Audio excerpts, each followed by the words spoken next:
সংবিধান প্রণেতা বি.আর. আম্বেদকরের প্রতি বিজেপি নেতৃত্বের কটূক্তি এবং অপমানের বিরুদ্ধে ধিক্কার মিছিল করল ইসলামপুর শহর তৃণমূল কংগ্রেস কমিটি। এদিন এই মিছিল ইসলামপুর পৌরসভার ডরমিটরির সামনে থেকে শুরু হয়ে রাজ্য সড়ক হয়ে ইসলামপুর বাস টার্মিনাস সংলগ্ন এলাকায় তৃণমূল সদর কার্যালয়ের সামনে এসে শেষ করা হয় এবং সেখানে একটি পথসভা করা হয়। এদিনের এই কর্মসূচিতে উপস্থিত ছিলেন উত্তর দিনাজপুর জেলা তৃণমূলের সভাপতি কানাইয়ালাল আগরওয়াল, ইসলামপুর শহরের তৃণমূল সভাপতি গঙ্গেশ দে সরকার, তৃণমূলের জেলা যুব সভাপতি কৌশিক গুণ, জিৎ গাঙ্গুলি সহ অন্যান্য কর্মী সমর্থকেরা।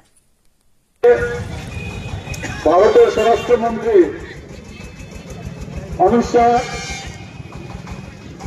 আমাদের সংবিধান প্রণেতা যিনি সংবিধান রচনা করেছেন বি.আর. আম্বেদকর,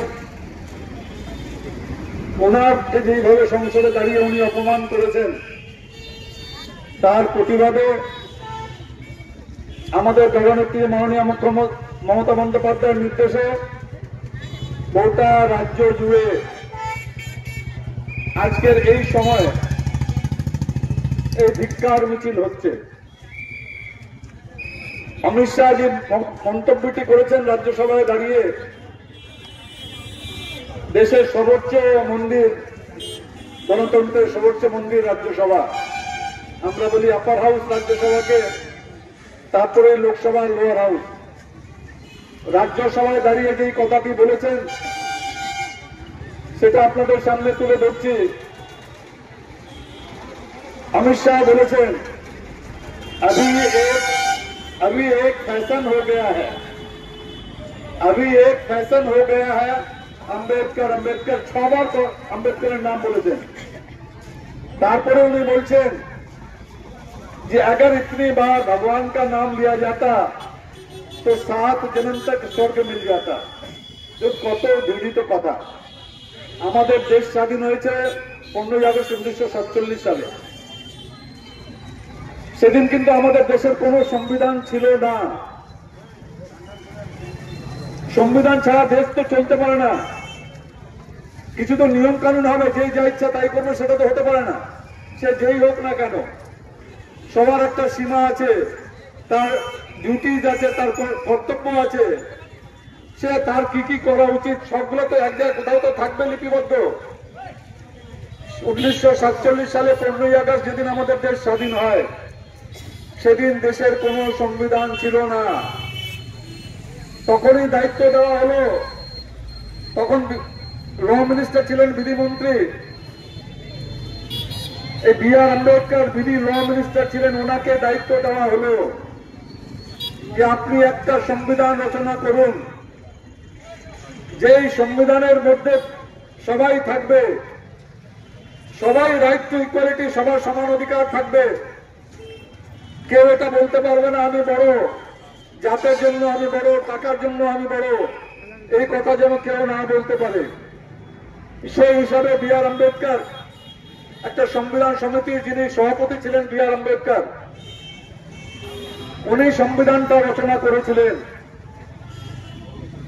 যখন সংবিধানটা 26 জানুয়ারি 1950 সালে সংবিধানটা যখন দেশব্যাপী প্রযোজ্য হয়, তখন অনেক শিক্ষিত লোকরা বলছিলেন যে এই দেশের লোক অশিক্ষিত এখনো, এরা সংবিধানের মানেটা কি বুঝবে। কিন্তু সমাজ প্রমাণ করে দিয়েছে যে আমরা সবাই সংবিধান মেনে চলছি। আজকে দেখুন, পঞ্চায়েত থেকে আরম্ভ করে লোকসভা পর্যন্ত ক্ষমতার হস্তান্তরণ হয় ভোটের মাধ্যমে। প্রত্যেক 5 বছর পর পর পঞ্চায়েতের নির্বাচন হয়, পৌরসভা, বিধানসভা, লোকসভা, প্রত্যেক 5 বছর পর পর নির্বাচন হয়। সেই নির্বাচনে যেই দল ক্ষমতায় আসে, সেই দল কিন্তু দেশটা চালায় 5 বছরের জন্য। কোন গুলি বন্দুক দিয়ে এখানে শাসনের ক্ষমতা বদলি হয় না। এটাই কিন্তু সংবিধানের বৈশিষ্ট্য। প্রত্যেক 5 বছর পর পর, আজকে দেখুন সংবিধানে পরিষ্কার আছে যে সবার সমান অধিকার আছে, রাইট টু ইকুয়ালিটি আছে সংবিধানে। আজকে ধর্মের ব্যাপারে আমাদের সংবিধানে পরিষ্কার আছে যে আমরা সবাই সমান অধিকার পাবো, আমরা সবাই দেশের নাগরিক, এক অপরের ধর্মকে সম্মান এই দেশে আছি, কেউ আমাদেরকে কেউ আঙুল তুলতে পারবে না। আর ভাবুন তো, এই সংবিধানটা যদি না থাকতো তাহলে আজকে কি অবস্থা হতো। আজকে সবাই জানে আমার ক্ষমতা কতটুকু আছে, সবার ক্ষমতা আইনে লিপিবদ্ধ করা আছে, আইনে বলা আছে কার ক্ষমতা কতটুকু, সে কি করতে পারবে, সে কি করতে পারবে না, সেটাই সংবিধানে বলা আছে। এটা শুধু নয় যে আমি আমার ক্ষমতা, এটাও বলা আছে যে তুমি এর চেয়ে বাইরে যেতে পারবে না। এটাই হলো আম্বেদকরের সংবিধান। সেই আম্বেদকরের সম্পদে যদি কটূক্তি করে দেশের মানুষ তা মেনে নেবে না।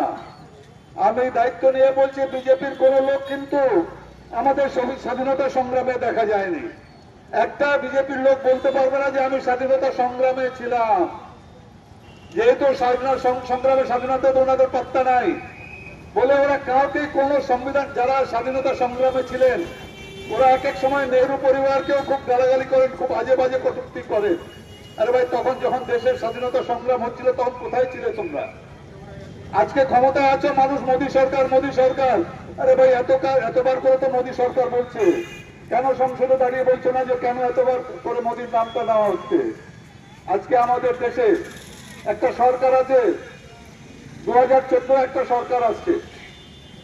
সরকার যখন আসে ক্ষমতায় তখন বলে 15 লাখ রুপিয়া দেंगे, 2 करोड़ नौकरी देंगे। चले আসলো ক্ষমতায়, যখন पार्लियामेंट जिज्ञेस करा बोलो कहाँ गया आपका भाई 2 करोड़ नौकरी, कहाँ गया अकाउंट में 15 लाख रुपया देना? बोले वो तो एक जुमला था, जुमला।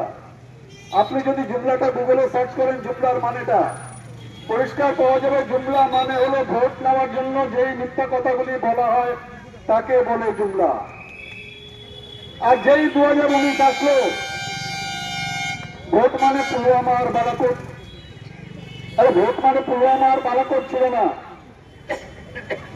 ভোট মানে হবে 2014 থেকে 2019 তুমি যেই কাজগুলি করেছো সেই কাজগুলি তুলে ধরো।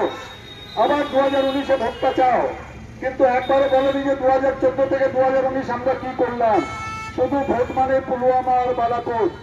আর এবার যখন 2024-এর লোকসভা নির্বাচন, তখন আগের থেকে ধরে গেছে যে রাম মন্দিরের উপরে আমরা নির্বাচনটা পার হয়ে যাব, কিন্তু এবার আর মোদী সরকার পার হতে পারলো না।